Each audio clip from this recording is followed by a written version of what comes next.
সদ্য সাবেক প্রধানমন্ত্রী শেখ হাসিনার ছেলে সজীব ওয়াজেদ জয়, তার মেয়ে সাইমা ওয়াজেদ পুতুল ও শেখ রেহানার ছেলে রাদওয়ান মুজিব সিদ্দিক ববির ব্যাংক হিসাব জব্দ করেছে Bangladesh financial intelligence unit BFIU।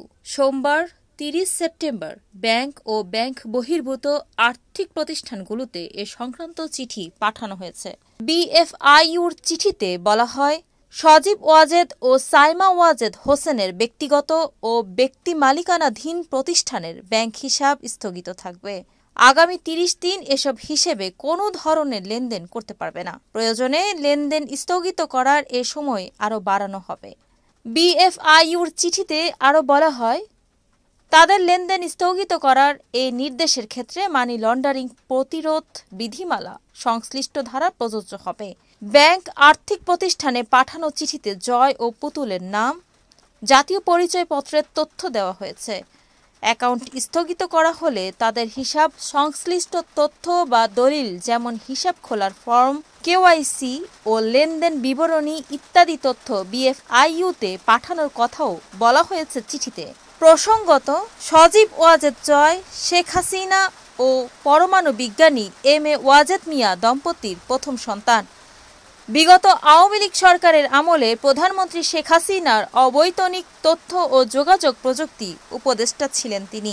Doctor Wazed Miah ও শেখ হাসিনা দম্পতির দ্বিতীয় সন্তান সাইমা ওয়াজেদ পুতুল। তিনি একজন প্রখ্যাত অটিজম বিশেষজ্ঞ।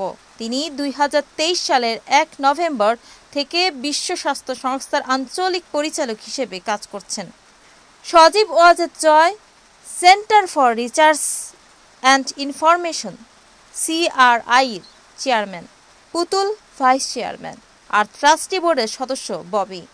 শেখ পরিবারের বাইরে ট্রাস্টি বোর্ডের সদস্যদের মধ্যে আছেন সাবেক বিদ্যুৎ, জ্বালানি ও খনিজ সম্পদ প্রতিমন্ত্রী নজরুল হামিদ বিপু।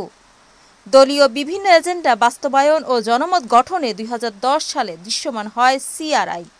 উল্লেখ্য, 2014 সালে ইয়ং বাংলা নামে অঙ্গ প্রতিষ্ঠান গড়ে তোলা হয়।